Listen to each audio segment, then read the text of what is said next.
कश्यप की तरफ से याचिका फाइल की गई है, जिसमें मनीष कश्यप की जमानत और साथ में बिहार राज्य में जो उन पर ऊपर केस दर्ज हुए, तमिलनाडु में दर्ज हुए और भी पता नहीं कहाँ कहाँ दर्ज हुए उनके खिलाफ केस, तो उन सब केसों को क्लब किया जाए, एंटरिम बेल दी जाए और जस्टिस हो। क्योंकि मनीष कश्यप के साथ जिस तरह से राज्य शासन प्रशासन की तरफ से अन्याय हुआ और मनीष कश्यप ने पूर्वांचल के लोगों की, बिहार के लोगों की, बिहार के मजदूरों की आवाज को उठाने का काम किया, जो उनके साथ तमिलनाडु में हुआ। और केवल उन्होंने नहीं, मेन स्ट्रीम मीडिया ने भी इस बात को उठाया था लगातार। लेकिन जो भी कार्रवाई हुई वो मनीष कश्यप के खिलाफ इस तरह से जो कार्रवाई हुई वो गैर कानूनी है और मनीष कश्यप के मूल अधिकारों का। तमिलनाडु में बिहार के प्रवासी मजदूरों पर हमले का फर्जी वीडियो प्रसारित करने के आरोप में गिरफ्तार यूट्यूबर मनीष कश्यप पर तमिलनाडु में राष्ट्रीय सुरक्षा अधिनियम के तहत मामला दर्ज किया गया है। पुलिस ने यह जानकारी दी है। मदुरई अपराध शाखा पुलिस ने कश्यप के खिलाफ मामला दर्ज किया। मनीष कश्यप पर लगा एनएसए कितना खतरनाक है और इसका इतिहास क्या है, आइए जानते हैं।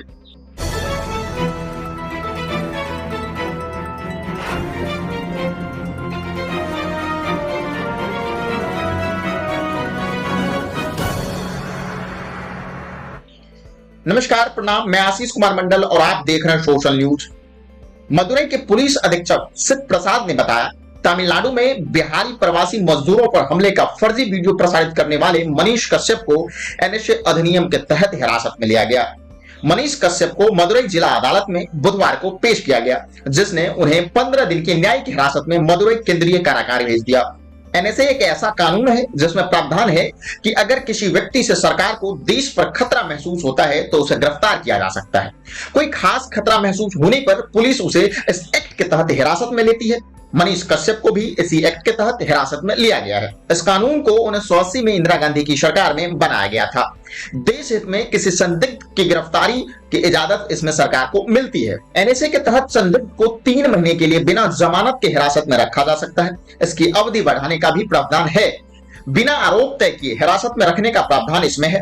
अंग्रेजों के शासनकाल के समय एक प्रिवेंटिव कानून था, जिसका मतलब होता था कि किसी घटना की आशंका को देखते हुए पहले ही संदिग्ध को गिरफ्तार कर लेना। 1919 में रोलेट एक्ट आया, जिसमें उस व्यक्ति को ट्रायल तक की छूट नहीं दी गई। जब देश आजाद हुआ तो प्रधानमंत्री नेहरू ने 1950 में प्रिवेंटिव डिटेंशन एक्ट लाया और 1980 में इंदिरा गांधी सरकार ने संसद में इसे पास कराकर कानून बना दिया। मनीष कश्यप पर एनएसए एक्ट लगने के बाद सोशल मीडिया पर प्रतिक्रियाएं आने लगे। ट्विटर पर कुछ लोगों ने नाराजगी भी दिखाई। कुछ लोगों ने लिखा कि ये गलत हुआ, युवा गलती करे तो उन्हें सुधारने का प्रयास किया जाए, एनएसए लगाकर उसकी पूरी कैरियर बर्बाद न करें।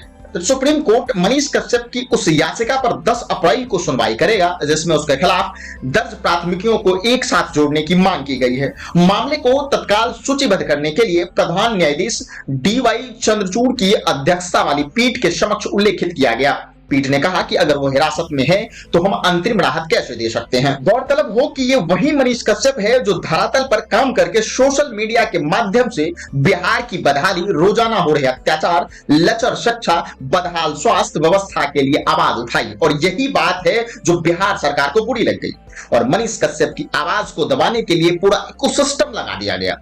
और अब तो हद ही हो गई, बिहार सरकार के समर्थन में तमिलनाडु पुलिस ने एनएसए एक्ट लगा दिया। अब यहाँ सबसे बड़ा सवाल ये उठता है कि क्या बिहार के गरीब, मजदूर, दलित, पीड़ित, शोषित, वंचित की आवाज उठाना गलत है? तमिलनाडु में भले सरकार किसी की हो, पर विपक्षी एकता का नाम पर सिस्टम महामहिम कुर्सी कुमार और माननीय युवराज की ही है। मनीष कश्यप की याचिका पर सुप्रीम कोर्ट की न्यायाधीश ने सुनवाई को अगले 4 दिन के लिए यह कहते हुए टाल दिया कि हमने इसके दस्तावेज देखे ही नहीं। बहरहाल मामले की अगली सुनवाई 10 अप्रैल को होगी। मनीष कश्यप ने अंतरिम जमानत की मांग की है। अजब कानून की गजब व्यवस्था देखिए, बस देश विरोधियों के लिए स्वतः संज्ञान लेता है सुप्रीम कोर्ट। कुछ दिन पहले एमपी एमएलए के केस को अलग नजरिए से देखने की नसीहत भी दी थी। रात 2 बजे आतंकी याकूब मेमन के लिए कोर्ट न सिर्फ खुल जाता है बल्कि उनके दस्तावेज उनको दिखाने भी नहीं पड़ते, बल्कि ये खुद ही फोटोकॉपी मंगवा लेते हैं। क्या बिहार सरकार में उपस्थित नीतीश कुमार और तेजस्वी यादव एक आम इंसान से इतना डर गए, उनके ऊपर इतना सख्त कार्रवाई करने की आवश्यकता पड़ गई? क्या सच में मनीष कश्यप तेजस्वी यादव को मुख्यमंत्री बनने से रोक सकते थे? सरकारों को गरीबों का ख्याल कब आता है? जब चुनाव नजदीक आ जाए तो मुद्दा उछाला जाता है। यदि सच्चाई की बात मनीष कश्यप करे तो दोषी है। हम बिहारियों को रोजगार के लिए अन्य राज्यों में पलायन क्यों करना पड़ता है? अंत में सरकार से एक ही सवाल है, आखिर ये पलायन का कलंक हमारे सिर से कब उतरेगा? क्या इसके लिए कोई प्रावधान है?